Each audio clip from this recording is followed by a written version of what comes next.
Kidnap ಕೇಸ್ಗೆ ಸಂಬಂಧಿಸಿದಂತೆ ಬಂಧನಕ್ಕೊಳಗಾಗಿರುವಂಥ H D. Revanna ಅವರ ಪರ ವಕೀಲರು ಅವರ ಜಾಮೀನು ಅರ್ಜಿಗೆ ಸಂಬಂಧಿಸಿದಂತೆ ವಾದ ಮಂಡಿಸಿದರು. ಈಗ ಅವರ ವಾದ ಕನ್ಕ್ಲೂಡ್ ಆಗಿದೆ. ಈಗ ಎಸ್.ಐ.ಟಿ. ಪರ ವಕೀಲರು ವಾದ ಮಂಡಿಸ್ತಾ ಇದ್ದಾರೆ.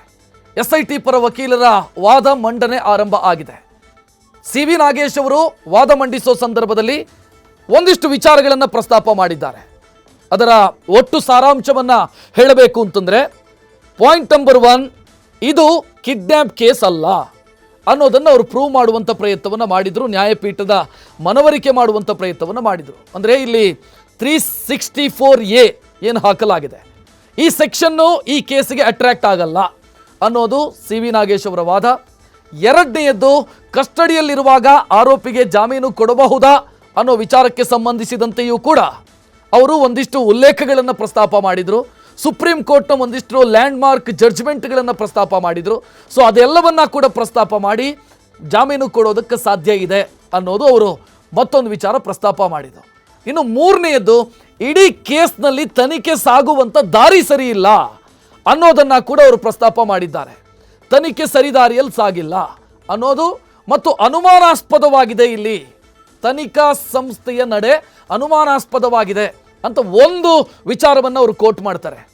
ಈ ಕೇಸ್ನಲ್ಲಿ ಆರೋಪಿ ಕಿಡ್ನ್ಯಾಪ್ ಮಾಡಿದ್ದಾರೆ ಅನ್ನುವಂಥ ಆರೋಪ ಏನಿದೆ, ಆರೋಪಿ ನಂಬರ್ 2 ಸತೀಶ್ ಬಾಬು ಸ್ಪ್ಲೆಂಡರ್ ಬೈಕಲ್ಲಿ ಕಿಡ್ನ್ಯಾಪ್ ಮಾಡಿದರು ಆ ಮಹಿಳೆಯನ್ನ. ಸ್ಪ್ಲೆಂಡರ್ ಬೈಕಲ್ಲಿ ಕಿಡ್ನ್ಯಾಪ್ ಮಾಡೋದಕ್ಕೆ ಸಾಧ್ಯ ಇದೆಯಾ, ಏನು ಕಟ್ಟಿ ಹಾಕೊಂಡು ತೆಗೆದುಕೊಂಡು ಹೋಗಿದ್ದಾರಾ ಅನ್ನೋ ವಿಚಾರವೂ ಕೂಡ ಪ್ರಸ್ತಾಪ ಆಯಿತು.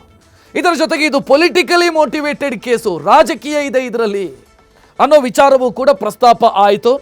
ಆ ಮೂಲಕ ನನ್ನ ಕಕ್ಷಿದಾರನಿಗೆ ಯಾಕಾಗಿ ಜಾಮೀನು ಮಂಜೂರು ಮಾಡಬೇಕು ಅನ್ನೋದನ್ನು ಸಿ.ವಿ. ನಾಗೇಶ್ ಅವರು ಒಂದಿಷ್ಟು ಉಲ್ಲೇಖಗಳು, ಮತ್ತೊಂದಿಷ್ಟು FIR-ನಲ್ಲಿರುವಂಥ ಲೋಪಗಳು ಅಥವಾ ದೂರಿನಲ್ಲಿರುವಂಥ ಲೋಪ, ಇದೆಲ್ಲವನ್ನ ಕೂಡ ಪ್ರಸ್ತಾಪ ಮಾಡೋದರ ಜೊತೆಗೆ ರಾಜಕೀಯ ಹಿನ್ನೆಲೆ ಇದೆ ಈ ಕೇಸ್ನಲ್ಲಿ ಅಥವಾ ಅವರ ಘನತೆಗೆ ಧಕ್ಕೆ ತರುವಂಥ ಪ್ರಯತ್ನಗಳಾಗಿದೆ ಅನ್ನೋದನ್ನು ಪ್ರಸ್ತಾಪ ಮಾಡ್ತಾರೆ. ಈಗ ಜೈನಾ ಕೊಠಾರಿ ಅವರು SPP ಪರವಾಗಿ ವಾದ ಮಂಡಿಸ್ತಾ ಇದ್ದಾರೆ. SIT ಪರವಾಗಿ SPP ಜೈನಾ ಕೊಠಾರಿ ವಾದ ಮಂಡಿಸ್ತಾ ಇದ್ದಾರೆ. ಸೊ ಇಲ್ಲಿ 1 ಗಂಟೆ ಸಿ.ವಿ. ನಾಗೇಶ್ ಅವರು ವಾದ ಮಂಡಿಸಿದ್ರು. ಈಗ ಜೈನಾ ಕೊಠಾರಿ ಅವರ ಸರದಿ, ಅವರೊಂದಿಷ್ಟು ವಿಚಾರಗಳನ್ನು ಪ್ರಸ್ತಾಪ ಮಾಡ್ತಾ ಇದ್ದಾರೆ. ಈ ಕೃತ್ಯದಲ್ಲಿ ಆರೋಪಿ ಮಾಡಿರೋದು ಅಂದರೆ ಈ ಕೇಸ್ ಏನಿದೆ, ಕಿಡ್ನ್ಯಾಪ್ ಕೇಸ್ ಏನಿದೆ, ಈ ಕಿಡ್ನ್ಯಾಪ್ ಕೇಸು ಆ ಕೇಸಿಗೆ ಪೂರಕವಾದಂಥ ಕೇಸ್. ಇದು ಸಾಕ್ಷಿ ಮುಚ್ಚಿ ಹಾಕುವಂಥ ಪ್ರಯತ್ನ ಈ ಕಿಡ್ನ್ಯಾಪ್ ಕೇಸು ಅನ್ನೋದು SIT ಪರ ವಕೀಲರು ಮಂಡಿಸ್ತಾ ಇರುವಂಥ ವಾದ. ಈ ಕಿಡ್ನ್ಯಾಪ್ ಕೇಸು ಅಶ್ಲೀಲ ವಿಡಿಯೋ ಕೇಸಿಗೆ ಲಿಂಕ್ ಇದೆ ಮತ್ತು ಸಾಕ್ಷಿಯನ್ನು ಮುಚ್ಚಿ ಹಾಕೋದಕ್ಕೋಸ್ಕರ ಇಲ್ಲಿ ಕಿಡ್ನ್ಯಾಪ್ ಮಾಡಲಾಗಿದೆ ಮಹಿಳೆಯನ್ನ. ಸೊ ಇದು ಸಾಕ್ಷಿ ನಾಶದ ಪ್ರಯತ್ನ. ಇದು ಪ್ರಜ್ವಲ್ ಕೇಸಿನ ಸಾಕ್ಷಿ ನಾಶದ ಪ್ರಯತ್ನವನ್ನ ಇಲ್ಲಿ ಆರೋಪಿ ಎಚ್.ಡಿ. ರೇವಣ್ಣ ಅವರು ಮಾಡಿದ್ದಾರೆ ಅನ್ನೋದು ಸರ್ಕಾರದ ಅಥವಾ SIT ಪರ ವಕೀಲರು, SPP ಸರ್ಕಾರದ ವಿಶೇಷ ಅಭಿಯೋಜಕರು, ಸೊ ಅವರು ಮಂಡಿಸ್ತಾ ಇರುವಂಥ ವಾದ. ಸೊ ಇದು ಒಂದು ಕಿಡ್ನ್ಯಾಪ್ ಕೇಸ್ ಅಷ್ಟೇ ಅಲ್ಲ, ಇದು ಬದಲಾಗಿ ಆ ಕೇಸ್ ಇದೆಯಲ್ಲ, ಪ್ರಜ್ವಲ್ ಮೇಲೆ ದಾಖಲಾಗಿರುವಂಥ ರೇಪ್ ಕೇಸ್ ಇದೆಯಲ್ಲ, ಆ ಕೇಸಿನ ಸಾಕ್ಷ್ಯನಾಶದ ಭಾಗ ಇದು ಈ ಕಿಡ್ನ್ಯಾಪ್ ಕೇಸು ಅನ್ನೋ ಆರ್ಗ್ಯುಮೆಂಟನ್ನು ಸರ್ಕಾರದ ಪರ ವಕೀಲರು ಮಾಡ್ತಾ ಇದ್ದಾರೆ. ಜೈನಾ ಕೊಠಾರಿ ಅವರು ಮಂಡಿಸ್ತಾ ಇರುವಂಥ ವಾದದಲ್ಲಿ ಈ ವಿಚಾರವನ್ನು ಅವರು ಸ್ಪಷ್ಟವಾಗಿ ಹೇಳ್ತಾ ಇದ್ದಾರೆ. ಇನ್ನು ಅವರು ಟೈಮ್ ಕೂಡ ಕೇಳ್ತಾ ಇದ್ದಾರೆ ಆಕ್ಷೇಪಣೆಗೆ ಸಂಬಂಧಿಸಿದಂತೆ. ಈ ಜಾಮೀನು ಅರ್ಜಿಗೆ ಆಕ್ಷೇಪಣೆ ಸಲ್ಲಿಸೋದಕ್ಕೆ ಸಮಯವನ್ನು ಕೂಡ ಕೇಳ್ತಾ ಇದ್ದಾರೆ. ಕಾರಣ ಅವರು ಇವತ್ತು ಬೆಳಗ್ಗೆಯೂ ಕೂಡ ಅದೇ ವಿಚಾರ ಪ್ರಸ್ತಾಪ ಮಾಡಿರೋದು. ಅಂದರೆ ನಿನ್ನೆ ಅಪಾಯಿಂಟ್ ಆಗಿರೋದು ನಾನು SPP ಆಗಿ ಈ ಕೇಸ್ನಲ್ಲಿ ಸರ್ಕಾರಿ ವಿಶೇಷ ಸರ್ಕಾರಿ ಅಭಿಯೋಜಕರಾಗಿ ನಿನ್ನೆ ಅಪಾಯಿಂಟ್ ಆಗಿರೋದು. ಸೊ ನನಗೆ ಸಮಯ ಕೊಡಿ ಅಂತ ಅವ್ರು ಕೇಳ್ತಾ ಇದ್ದಾರೆ. ಆದರೆ ನ್ಯಾಯಾಧೀಶರು ಒಪ್ತಾ ಇಲ್ಲ, ಇದನ್ನು ಸಮಯ ಕೊಡೋದಕ್ಕೆ ಸಾಧ್ಯ ಇಲ್ಲ ಅಂತ ಹೇಳ್ತಾ ಇದ್ದಾರೆ. ಮತ್ತೆ ಟೈಮ್ ಕೊಡೋದಕ್ಕೆ ಸಾಧ್ಯ ಇಲ್ಲ ಅಂತ ನ್ಯಾಯಾಧೀಶರು ಹೇಳ್ತಾ ಇದ್ದಾರೆ. ಯಾಕಂತಂದರೆ 3-4 ಬಾರಿ ಈ ವಿಚಾರಣೆಯನ್ನು ಮುಂದೂಡಲಾಗಿದೆ. ಈ ಕೇಸಿನ ವಿಚಾರಣೆ ಆರಂಭ ಆಗೋ ಸಂದರ್ಭದಲ್ಲೂ ಕೂಡ SITಗೆ ಅವಕಾಶವನ್ನು ಕೊಡಲಾಯಿತು. ನೀವು ವಾದ ಮಂಡಿಸೋದಕ್ಕೆ ನಿಮಗೆ ಅವಕಾಶ ಅಂತ ಸಿ ವಿ ನಾಗೇಶ್ ಅವರ ಪ್ರಿಲಿಮಿನರಿ ಸಬ್ಮಿಷನ್ ಆದ ನಂತರ ನಿಮಗೆ ಇಂಥ ಅವಕಾಶ ಈ ದಿನ ಅಂತ ನಿಗದಿ ಮಾಡಲಾಗಿತ್ತು. ಬಟ್ ಆಗ ಎಲ್ಲ ಸಮಯ ತೆಗೆದುಕೊಂಡಿದ್ದೀರಿ ನೀವು. ಈಗ ಮತ್ತೆ ಟೈಮ್ ಕೇಳೋದ್ರಲ್ಲಿ ಅರ್ಥ ಇಲ್ಲ.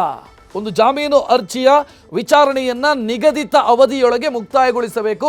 ಇದಕ್ಕೆ ಸಂಬಂಧಿಸಿದಂತೆ ಸುಪ್ರೀಂ ಕೋರ್ಟ್ನ ಸೂಚನೆ ಇದೆ ಅಥವಾ ಸುಪ್ರೀಂ ಕೋರ್ಟ್ನ ನಿರ್ದೇಶನ ಇದೆ. ಸೊ ಅದನ್ನು ಮೀರಿ ನಾನು ವಿಚಾರಣೆ ಮಾಡೋದಕ್ಕೆ ಸಾಧ್ಯ ಇಲ್ಲ ಅಂತ ನ್ಯಾಯಾಧೀಶರು ಸ್ಪಷ್ಟವಾಗಿ ಹೇಳ್ತಾ ಇದ್ದಾರೆ. ಸೊ ಅನಂತರ ಈಗ ಜೈನಾ ಕೊಠಾರಿ ಅವರು ವಾದ ಮಂಡಿಸೋ ಸಂದರ್ಭದಲ್ಲಿ ಒಂದಿಷ್ಟು ವಿಚಾರಗಳು ಪ್ರಸ್ತಾಪ ಆಗ್ತಾ ಇದ್ದಾವೆ. ಪ್ರಜ್ವಲ್ ಕೇಸ್ನ ಜೊತೆಗೆ ಈ ಕಿಡ್ನ್ಯಾಪ್ ಕೇಸನ್ನು ಅವರು ಲಿಂಕ್ ಮಾಡಿದ್ದಾರೆ.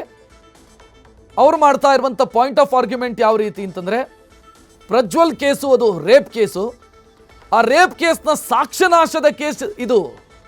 ಅಂದರೆ ಈ ಕಿಡ್ನ್ಯಾಪಿಗೂ ಆ ಕೇಸಿಗೂ ಸಂಬಂಧ ಇದೆ. ಸೊ ಅಲ್ಲಿಗೆ ಇದು ಕೇವಲ ಒಂದು ಕಿಡ್ನ್ಯಾಪ್ ಕೇಸು ಅಲ್ಲ, ಬದಲಾಗಿ ಇದು ಅದರ ಜೊತೆಗೆ ಲಿಂಕ್ ಆಗಿರುವಂಥ ಕೇಸ್ ಇದು. ಆ ಕಾರಣಕ್ಕಾಗಿ ಆರೋಪಿಗೆ ಜಾಮೀನು ಕೊಡೋದು ಸರಿಯಲ್ಲ ಅನ್ನೋ ವಾದ.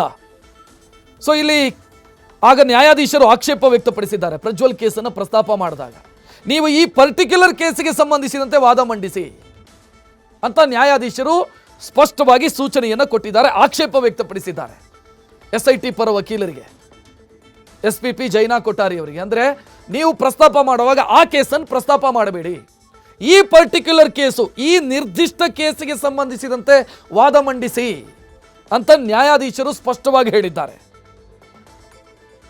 ಈ ವೇಳೆ SPP ಜೈನಾ ಕೊಠಾರಿ ಅವರು ಯಾವ ರೀತಿ ಆ 376 ಕೇಸು, IPC ಸೆಕ್ಷನ್ 376 ಅಂದರೆ ರೇಪ್ ಕೇಸಿಗೂ ಇದಕ್ಕೂ ಯಾವ ರೀತಿ ಸಂಬಂಧ ಇದೆ ಅಥವಾ ಆ ಕೇಸಿಗೂ ಈ ಕೇಸಿಗೂ ಏನು ಲಿಂಕು ಅನ್ನೋದನ್ನು ಅವರು ನ್ಯಾಯಪೀಠಕ್ಕೆ ಮನವರಿಕೆ ಮಾಡಿಕೊಡುವಂಥ ಪ್ರಯತ್ನವನ್ನು ಮಾಡ್ತಾ ಇದ್ದಾರೆ. ಅಂದರೆ ಈ ಕೇಸು ಆ ಕೇಸು ಎರಡು ಬೇರೆ ಬೇರೆ ಅಲ್ಲ, ಒಂದೇ ವಿಚಾರದ ಮುಂದುವರಿದ ಭಾಗ ಇದು ಅನ್ನೋದು ಇಲ್ಲಿ SIT ಪರ ವಕೀಲರು ಮಂಡಿಸ್ತಾ ಇರುವಂಥ ವಾದ. ಇದು ಕೇವಲ ಈ ಕಿಡ್ನ್ಯಾಪ್ ಕೇಸು ನಿರ್ದಿಷ್ಟ ಕೇಸ್ ಅಷ್ಟೇ ಅಲ್ಲ, ಬದಲಾಗಿ ಇಡೀ ದೇಶದಲ್ಲೇ ಸಂಚಲನ ಸೃಷ್ಟಿಸಿರುವಂಥ ಅಶ್ಲೀಲ ವಿಡಿಯೋ ಕೇಸ್ ಏನಿದೆ ಮತ್ತು ಆ ಅಶ್ಲೀಲ ವಿಡಿಯೋ ಕೇಸ್ನಿಂದಾಗಿ ದಾಖಲಾಗಿರುವಂಥ ರೇಪ್ ಕೇಸ್ ಏನಿದೆ, ಪ್ರಜ್ವಲ್ ರೇವಣ್ಣ ಅವರ ವಿರುದ್ಧ ದಾಖಲಾಗಿರುವಂಥ ರೇಪ್ ಕೇಸ್ ಏನಿದೆ, ಅದಕ್ಕೂ ಇದಕ್ಕೂ ಲಿಂಕ್ ಆಗುತ್ತೆ. ಹೇಗೆ? ಅದಕ್ಕೆ SIT ಪರ ವಕೀಲರು ಕೊಡ್ತಾ ಇರುವಂಥ ಕಾರಣ ಅಂತಂದರೆ, ಇದು ಸಾಕ್ಷ್ಯನಾಶದ ಪ್ರಯತ್ನ. ಇದು 376 ಕೇಸ್ ಏನಾಗಿದೆ ಅದರ ಸಾಕ್ಷ್ಯನಾಶದ ಪ್ರಯತ್ನ ಇಲ್ಲಾಗಿರೋದು ಅಂತ SIT ಪರ ವಕೀಲರು ವಾದ ಮಂಡಿಸ್ತಾ ಇದ್ದಾರೆ. ಇನ್ನೊಂದಿಷ್ಟು ವಿಚಾರಗಳು ಪ್ರಸ್ತಾಪ ಆಗ್ತಾ ಇದೆ. ದೂರುದಾರನ ತಾಯಿ ಅರ್ಜಿದಾರನ ಮನೆಯಲ್ಲಿ ಕೆಲಸ ಮಾಡ್ತಾ ಇದ್ರು, ಅದರಂತೆ ದೂರಿನಂತೆ ಆಕೆಯನ್ನು ಮನೆಯಿಂದ ಕರೆದೊಯ್ಯಲಾಗಿದೆ. ಅಂದರೆ FIR ಅಲ್ಲಿರುವಂಥ ಅಂಶಗಳನ್ನು ಅವರು ಪ್ರಸ್ತಾಪ ಮಾಡ್ತಾ ಇದ್ದಾರೆ.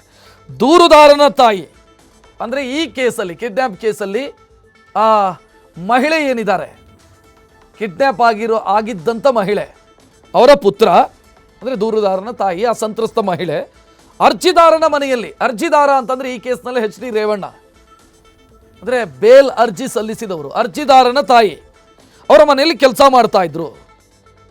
ಯಾವುದೇ ಮಾಹಿತಿ ನೀಡದೆ ಅವರನ್ನು ಮನೆಯಿಂದ ಕಿಡ್ನ್ಯಾಪ್ ಮಾಡಲಾಗಿದೆ. ಕಾಲು ಕೂಡ ಬಂದಿಲ್ಲ, ಅಂದರೆ ದೂರುದಾರರಿಗೆ ಕಾಲು ಕೂಡ ಬಂದಿಲ್ಲ. ಆಕೆ ಕಾಣದೇ ಇದ್ದಾಗ ಈ ದೂರನ್ನು ಕೊಡಲಾಗಿದೆ ಅನ್ನೋದು SPP ಅವರು ಮಂಡಿಸ್ತಾ ಇರುವಂಥ ವಾದ. ಅಂದರೆ ಅಲ್ಲಿ CV ನಾಗೇಶ್ ಅವರು ಪ್ರಸ್ತಾಪ ಮಾಡಿದ್ರಲ್ವ, ಇದು ಕಿಡ್ನ್ಯಾಪ್ ಕೇಸೇ ಅಲ್ಲ ಅನ್ನೋ ವಿಚಾರವನ್ನು ಏನು ನ್ಯಾಯಪೀಠ ಗಮನಕ್ಕೆ ತರುವಂಥ ಪ್ರಯತ್ನವನ್ನು ಮಾಡಿದರು. ಇಲ್ಲಿ 364A ಅಟ್ರಾಕ್ಟ್ ಆಗಲ್ಲ ಅನ್ನೋದಕ್ಕೆ ಅವರು ಒಂದಿಷ್ಟು ಕಾರಣಗಳನ್ನು ಕೊಟ್ಟರು. ಅದಕ್ಕೆ ಕೌಂಟರ್ ಆರ್ಗ್ಯುಮೆಂಟ್ ಇಲ್ಲಿ ಜೈನಾ ಕೊಠಾರಿ ಅವರು ಮಾಡ್ತಾ ಇದ್ದಾರೆ. ಇದು ಕಿಡ್ನ್ಯಾಪ್ ಕೇಸ್ ಯಾಕೆ ಮತ್ತು ಹೇಗೆ ಅನ್ನೋದನ್ನು ನ್ಯಾಯಾಧೀಶರ ಗಮನಕ್ಕೆ ತರುವಂಥ ಅಥವಾ ಮನವರಿಕೆ ಮಾಡಿಕೊಡುವಂಥ ಪ್ರಯತ್ನವನ್ನು ಮಾಡಲಾಗಿದೆ. ಕಿಡ್ನ್ಯಾಪ್ ಕೇಸ್ ಹೇಗೆ ಅಂತಂದರೆ, ಆ ಮಹಿಳೆಯನ್ನು ಸುಳ್ಳು ಮಾಹಿತಿ ಕೊಟ್ಟು ಕರ್ಕೊಂಡು ಹೋಗಲಾಗಿದೆ. ಆ ನಂತರ ಅವರಿಂದ ಯಾವುದೇ ಫೋನ್ ಕಾಲು ಮಹಿಳೆಯ ಕುಟುಂಬಸ್ಥರಿಗೆ ಬಂದಿಲ್ಲ ಮತ್ತು ಸಂಪರ್ಕಕ್ಕೆ ಸಿಕ್ಕಿಲ್ಲ. ಆ ಕಾರಣಕ್ಕಾಗಿ ಹೋಗಿ ಕಂಪ್ಲೇಂಟ್ ಮಾಡಿದ್ದಾರೆ. ಇದು ಕಿಡ್ನ್ಯಾಪು ಅನ್ನುವಂಥ ಅನುಮಾನದ ಮೇಲೆ ಕಂಪ್ಲೇಂಟ್ ಕೊಟ್ಟಿದ್ದಾರೆ. ಆ ಕಾರಣಕ್ಕಾಗಿ ಇದು ಒತ್ತಾಯಪೂರ್ವಕವಾಗಿ ಮಹಿಳೆಯನ್ನು ಕರ್ಕೊಂಡು ಹೋಗಿರುವಂಥ ಕೇಸು, ಅದಕ್ಕಾಗಿ ಇದು ಕಿಡ್ನ್ಯಾಪ್ ಅಂತ ಕನ್ಸಿಡರ್ ಆಗತ್ತೆ ಅಂತ SPP ಪರ ವಕೀಲರು ವಾದ ಮಂಡಿಸ್ತಾ ಇರೋದು. ಒತ್ತಾಯಪೂರ್ವಕವಾಗಿ ಆ ಸಂತ್ರಸ್ತ ಮಹಿಳೆಯನ್ನ ಕರ್ಕೊಂಡು ಹೋಗಲಾಗಿದೆ. ಅಲ್ಲಿ ಸಿ ವಿ ನಾಗೇಶ್ ಅವರು ವಾದ ಮಂಡಿಸುವ ಸಂದರ್ಭದಲ್ಲಿ ಒತ್ತಾಯ ಎಲ್ಲಿತ್ತು ಅನ್ನುವಂಥ ಪ್ರಶ್ನೆಯನ್ನು ಪ್ರಸ್ತಾಪ ಮಾಡಿದರು.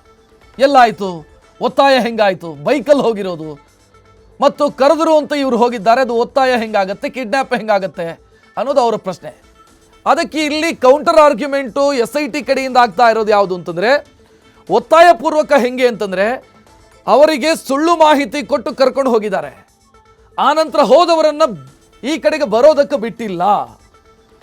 ಹೋದಂಥ ತಾಯಿ ಕಾಣೆಯಾಗಿದ್ದಾಳೆ ಅಥವಾ ಸಿಗ್ತಾ ಇಲ್ಲ, ಸಂಪರ್ಕಕ್ಕೆ ಸಿಗ್ತಿಲ್ಲ ಅನ್ನೋ ಕಾರಣಕ್ಕಾಗಿ ಆ ಸಂತ್ರಸ್ತ ಮಹಿಳೆಯ ಮಗ ಕಂಪ್ಲೇಂಟ್ ಕೊಟ್ಟಿದ್ದಾರೆ. ಸೊ ಆ ಕಾರಣಕ್ಕಾಗಿ ಇದು ಕಿಡ್ನ್ಯಾಪು ಅಂತ ದೂರಿನಲ್ಲಿರುವಂಥ ಅಂಶಗಳನ್ನು ಪ್ರಸ್ತಾಪ ಮಾಡಿ ಜೈನಾ ಕೊಠಾರಿ ಅವರು ವಾದ ಮಂಡಿಸ್ತಾ ಇರೋದು. ಸೊ ಇದು ಕಿಡ್ನ್ಯಾಪ್ ಕೇಸ್ ಅಲ್ಲ ಅಥವಾ ಕಿಡ್ನ್ಯಾಪ್ ಕೇಸ್ನ ಸೆಕ್ಷನ್ಗಳು ಇದಕ್ಕೆ ಅಟ್ರಾಕ್ಟ್ ಆಗಲ್ಲ ಅನ್ನೋದನ್ನು ಸಿ ವಿ ನಾಗೇಶ್ ಅವರು ಏನು ವಾದ ಮಂಡಿಸಿದರು, ಅದಕ್ಕೆ ಕೌಂಟರ್ ಆರ್ಗ್ಯುಮೆಂಟ್ ಆಗಿ ಇದು ಯಾಕೆ ಕಿಡ್ನ್ಯಾಪ್ ಕೇಸ್ ಆಗುತ್ತೆ ಅನ್ನೋದನ್ನು SPP ಜೈನಾ ಕೊಠಾರಿ ಅವರು ನ್ಯಾಯಪೀಠದ ಗಮನಕ್ಕೆ ತರ್ತಾ ಇದ್ದಾರೆ. ಇನ್ನು ಪ್ರಕರಣ ಸಾಗಿ ಬಂದಂಥ ಟೈಮ್ ಲೈನ್ನ ಬಗ್ಗೆಯೂ ಕೂಡ ಪ್ರಸ್ತಾಪ ಆಗ್ತಾ ಇದೆ. ಅಂದರೆ ಯಾವಾಗ ಮಹಿಳೆಯ ಕಿಡ್ನ್ಯಾಪ್ ಆಯಿತು ಅಥವಾ ಯಾವಾಗ ಮಹಿಳೆಯನ್ನಲ್ಲಿಂದ ಕರ್ಕೊಂಡು ಹೋಗಲಾಯಿತು, ಪತ್ತೆ ಹಚ್ಚಿದ್ದು ಯಾವಾಗ, ಎಲ್ಲಿ, ಈ ಟೈಮ್ ಲೈನ್ನ ಬಗ್ಗೆಯೂ ಕೂಡ ಅವರು ಪ್ರಸ್ತಾಪ ಮಾಡ್ತಾ ಇದ್ದಾರೆ. ಜೊತೆಗೆ ಆ ಮಹಿಳೆಯನ್ನು ರಕ್ಷಿಸಿ ಹೇಳಿಕೆಯನ್ನು ಕೂಡ ದಾಖಲಿಸಲಾಗಿದೆ ಅಂತ ಜೈನಾ ಕೊಠಾರಿ ಅವರು ನ್ಯಾಯಪೀಠದ ಗಮನಕ್ಕೆ ತರ್ತಾ ಇದ್ದಾರೆ. ಆಗಲೇ ಅದನ್ನು ಸಿ ವಿ ನಾಗೇಶ್ ಅವರು ಕೌಂಟರ್ ಅಥವಾ ಪ್ರಸ್ತಾಪ ಮಾಡಿದಾಗ CRPC ಸೆಕ್ಷನ್ 161 ಅನ್ನು ಕೋಟ್ ಮಾಡಿದರು. ಅಂದರೆ ಹೇಳಿಕೆ ದಾಖಲಿಸಿರೋದು, ಪೊಲೀಸರ ಮುಂದೆ ದಾಖಲಿಸಿರುವಂಥ ಹೇಳಿಕೆ, ಅದನ್ನು ಈಗ ಜೈನಾ ಕೊಠಾರಿ ಅವರು ಕೂಡ ಹೇಳ್ತಾ ಇದ್ದಾರೆ. ರಕ್ಷಿಸಿದ ನಂತರ ಮಹಿಳೆಯ ಹೇಳಿಕೆಯನ್ನು ದಾಖಲಿಸಲಾಗಿದೆ. ಅಲ್ಲಿ ಆಕೆಯ ಮೇಲೆ ಅರ್ಜಿದಾರನ ಮಗನಿಂದ ದೌರ್ಜನ್ಯ ಆಗಿದೆ, ಅದರಂತೆ ಅರ್ಜಿದಾರನ ಮಗನ ಮೇಲೆ ಮತ್ತೊಂದು ಕೇಸು ದಾಖಲಾಗಿದೆ. ಸೊ ಅಲ್ಲಿಗೆ ಈ ಕೇಸ್ನಲ್ಲಿ 3ನೇ FIR ಅಥವಾ ಪ್ರಜ್ವಲ್ ಮೇಲೆ 3ನೇ FIR ದಾಖಲಾಗಿದೆ ಅನ್ನೋದಕ್ಕೆ ಈಗ ಒಂದು ಅಧಿಕೃತ ಮಾಹಿತಿ ಸಿಗ್ತಾ ಇದೆ. ಸೊ ಇಲ್ಲಿ SPP ಆ ಮಾಹಿತಿಯನ್ನು ಕೊಡ್ತಾ ಇದ್ದಾರೆ. ಅಂದರೆ ಅರ್ಜಿದಾರನ ಮಗನ ಮೇಲೆ ಮತ್ತೊಂದು ಕೇಸು ದಾಖಲಾಗಿದೆ ಅಂತಂದರೆ ಈ ಮಹಿಳೆ ಕಂಪ್ಲೇಂಟ್ ಕೊಟ್ಟಿದ್ದಾರೆ ಅಂತ ಅರ್ಥ. ಸೊ ಅಲ್ಲಿಗೆ ಪ್ರಜ್ವಲ್ ಮೇಲೆ ದಾಖಲಾಗಿರುವಂಥ ಮತ್ತೊಂದು ಕೇಸಿನ ಮಾಹಿತಿಯನ್ನು ಕೂಡ ಇವತ್ತಿನ ವಿಚಾರಣೆಯ ಸಂದರ್ಭದಲ್ಲಿ SIT ಕೊಡ್ತಾ ಇದೆ. ಅಂದರೆ ಇಷ್ಟು ದಿನ ಅಧಿಕೃತವಾದಂಥ ಮಾಹಿತಿ ಸಿಕ್ಕಿರಲಿಲ್ಲ. ಆ ರಕ್ಷಣೆಗೊಳಗಾದಂಥ ಮಹಿಳೆ ಕಂಪ್ಲೇಂಟ್ ಕೊಟ್ಟಿದ್ದಾರಾ ಪ್ರಜ್ವಲ್ ಮೇಲೆ ಅನ್ನೋದರ ಬಗ್ಗೆ ಮಾಹಿತಿ ಸಿಕ್ಕಿರಲಿಲ್ಲ. ಈಗ ಅಧಿಕೃತವಾದಂಥ ಮಾಹಿತಿ ಸಿಗ್ತಾ ಇದೆ. ಇಲ್ಲಿ ಜೈನಾ ಕೊಠಾರಿ ಅವರು ವಾದ ಮಂಡಿಸೋ ಸಂದರ್ಭದಲ್ಲಿ ಒಂದು ವಿಚಾರ ಅವರು ಕ್ಲಿಯರ್ ಆಗಿ ನ್ಯಾಯಪೀಠದ ಗಮನಕ್ಕೆ ತರ್ತಾ ಇರೋದು, ಒಂದು, ಇದು ಕೇವಲ ಒಂದು ಕಿಡ್ನ್ಯಾಪ್ ಕೇಸ್ ಅಲ್ಲ, ಬದಲಾಗಿ ಆ ಕೇಸಿನ ಜೊತೆಗೆ ಅತ್ಯಾಚಾರದ ಕೇಸಿನ ಜೊತೆಗೆ ಜೋಡಿಸಿಕೊಂಡಿರುವಂಥ ಕೇಸ್ ಇದು ಮತ್ತು ಅತ್ಯಾಚಾರದ ಸಾಕ್ಷ್ಯನಾಶ ಮಾಡುವಂಥ ಪ್ರಯತ್ನ ಇದು 2. 3ನೇದ್ದು ಆ ಸಂತ್ರಸ್ತ ಮಹಿಳೆ ಅಂದರೆ ರೇವಣ್ಣ ಅವರಿಂದ ಕಿಡ್ನ್ಯಾಪ್ಗೊಳಗಾದಂಥ ಮಹಿಳೆ, ಅವರ ಹೇಳಿಕೆಯನ್ನು ದಾಖಲಿಸಲಾಗಿದೆ ಈಗಾಗಲೇ. ಆ ಮಹಿಳೆಯ ಹೇಳಿಕೆಯ ಪ್ರಕಾರ ಪ್ರಜ್ವಲ್ ರೇವಣ್ಣ ಅವರಿಗೆ ಕಿರುಕುಳ ಕೊಟ್ಟಿದ್ದಾರೆ. ಸೊ ಆ ವಿಚಾರಕ್ಕೆ ಸಂಬಂಧಿಸಿದಂತೆ, ಆ ಕಿರುಕುಳಕ್ಕೆ ಸಂಬಂಧಿಸಿದಂತೆ ದೂರು ಕೂಡ ದಾಖಲಾಗಿದೆ ಅನ್ನೋದನ್ನು ಸ್ಪಷ್ಟವಾಗಿ ಹೇಳಿದ್ದಾರೆ. ನ್ಯೂಸ್ ಫಸ್ಟ್ ನಿರ್ಭೀತಿಯಿಂದ ನಿಮ್ಮ ಪರವಾಗಿ.